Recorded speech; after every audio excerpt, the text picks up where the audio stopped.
Welcome to Parallel Leaders. Every week, we come alongside you and focus on 8 growth points to address the obstacles holding you back. Not only do you need to grow as a leader, but your team, your systems, your numbers, your finances, the expectations, the facilities, and your culture must grow. If you target and evaluate your organization, leadership, or department under the microscope of these 8 growth points, you will optimize your effectiveness as a leader. And today's podcast is all about equipping you with the tools and conversations you need to move forward. So let's go.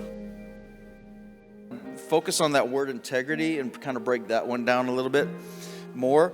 Again, just like what Pastor Renee said, this is not trying to correct something. This is trying to capitalize and give us language. This is also something, I want to give us language or understanding of this, and this is why we're giving you guys notes to teach it to your teams or all the rest of it. But this gives clarity of what we talk about or encourage our volunteers or the people on our team, and of what to do and how to do that, all right, and what integrity is, and give a definition of that, because this is all about earning trust, right? And we need to have trust at all levels of the organization, not just trust from newcomers coming in, but trust from volunteers to their team lead, trust from the team leads to maybe the staff or to the pastors, or trust from the people that attend to the volunteers, right, at all levels. So This is big. So 7 common traits, the 7 common traits of integrity. All right, number 1, expressing gratitude for others. That's a common trait of integrity, is expressing gratitude. Okay, people with integrity recognize that their friends, their co-workers, and community make their lives better. They show gratitude by always remembering to say a simple thank you. That's why I love what Martin did this morning. Just like it meant everything to him. Just say, hey, how can I help? Which, by the way, in the book of Romans, I think it's in the Message Bible, that's something that Paul said should be the language of all of us as believers, is that out of our lips should be, how can I help? Right? That's a big part of it. But saying thank you, just a simple thank you, just, hey, you texted me and you said, how can I help? And Martin just probably just said a simple thank you. That's gratitude, right? When someone helps them out, they, saying thank you. They might also take the time to write a thoughtful note to a coworker, okay, who helped them. Thank you, sir. Thank you. Thank you.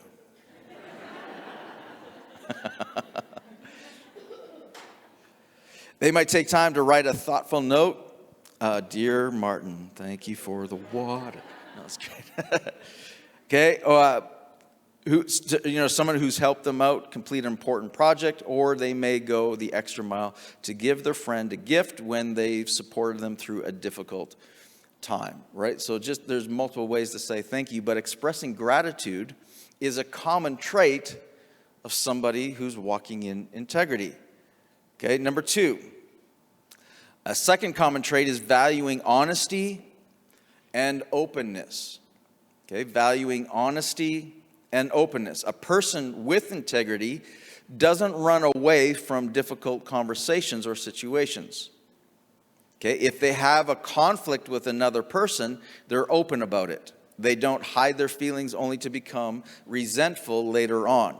Integrity ultimately means your moral principles are more important than your personal comfort. And honesty can be uncomfortable sometimes. Let's just be honest, right? It's uncomfortable. But a person with integrity is willing to have the table of truth talk in the right context, in the right way. It's learning how to confront without disrespect. Right? You don't want to ever disrespect, but you want to be truthful, honest, and open. Okay? All right, number 3. Taking responsibility and accountability for your actions. All right, so a common trait of integrity is taking responsibility and accountability for your actions. If you have integrity, it means you're accountable for your actions, even when you miss the mark. Okay, it's easy to take ownership when you do something right. However, integrity really comes into play when you face failure. If you want to live with integrity and grow personally, you must learn to admit it when you make a mistake and then choose to learn from it.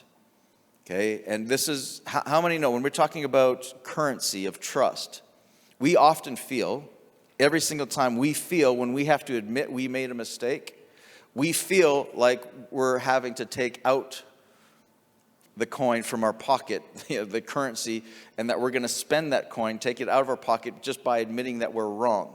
What we fail to realize is that the coin already was out. And that if you can acknowledge your own mistake, you can, oftentimes, it's the best way to get the coin back. All right? That actually, when somebody comes to you and says, man, I really blew it, I said this. Any of you ever been shocked when somebody admitted that, like, you're just like, you've been shocked, not that they admitted it, but you've been shocked that, like, that you didn't know? I didn't know you blew it. Most of the time, yeah, you were off. Yeah, I could see that. Most of the time, the person we're admitting that we made a mistake to already knows we made the mistake.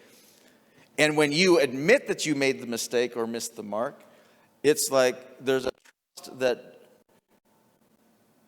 it shows another level of integrity, which builds another level of trust and actually puts the coin back in. Okay? All right, number 4.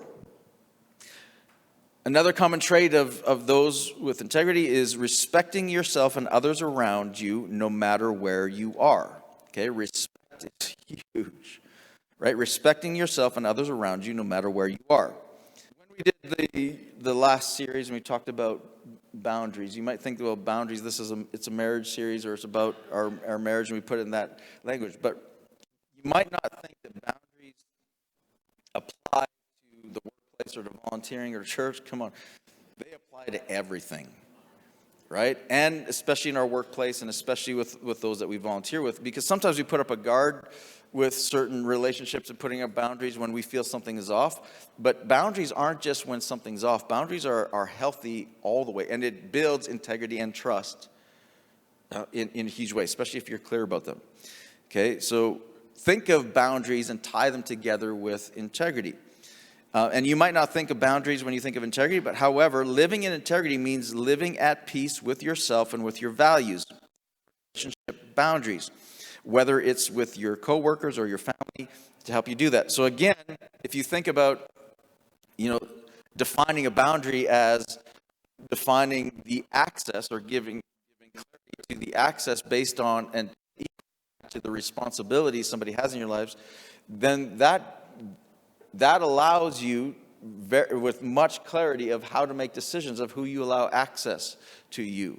And the access that you're going to set up for yourself based on the responsibility, equaling and balancing that out, which is huge when it comes to integrity and to trust. All right, number 5, another common trait of integrity 5 is helping those in need without sacrificing your own health. We have to talk about this in church.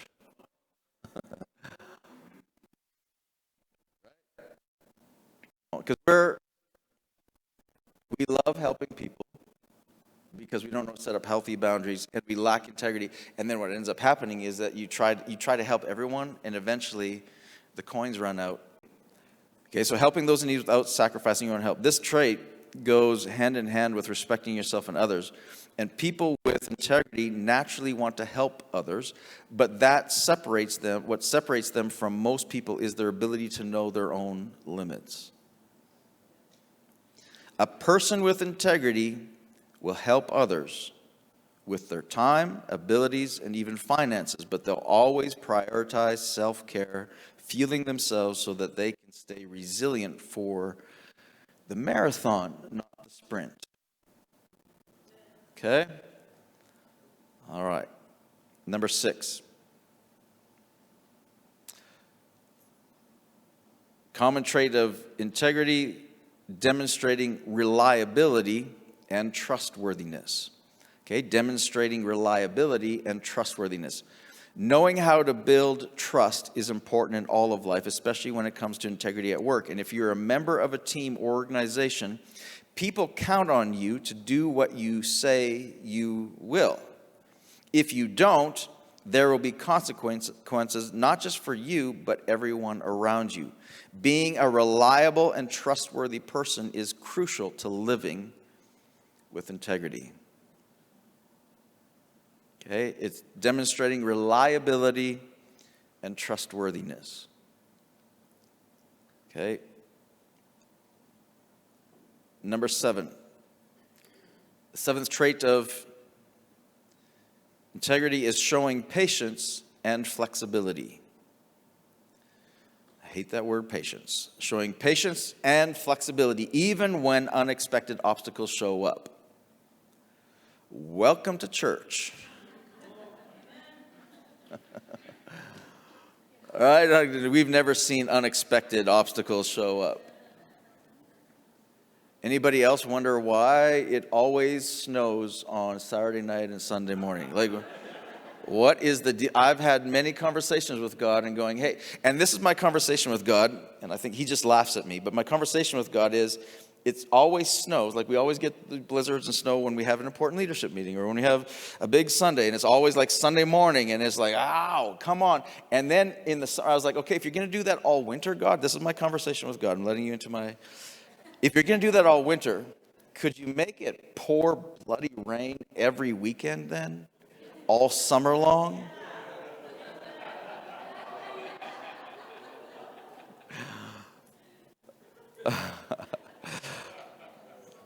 He just laughed at me. I don't know. Anyway, it's all good. But integrity is showing patience and flexibility even when unexpected obstacles show up. People with integrity overcome life's obstacles with resilience. For example, let's say they just lost their job. They may feel hopeless and frustrated at first. However, a person with integrity would eventually see that this challenge is just another opportunity for growth. And with a bit of patience and flexible expectations, they can take positive action. In the perfect world, everything would be all perfect and structured and planned out and all prepped. In the perfect world, everything would be just great. Right? And then we get to the realm of people and pressures and obstacles and situations, and we don't get everything lined up perfectly like we want. And we have to be able to, people with integrity, show patience and flexibility when the obstacles come. Thank you for listening to the Parallel Leaders podcast. If you're looking for additional resources, tools, and conversations to move your organization forward and capture the hearts of your community, check out parallelleaders.com. And make sure to subscribe to receive each new episode as it's released. And don't forget to follow us on Facebook and Instagram at Parallel Leaders. We'll see you next time.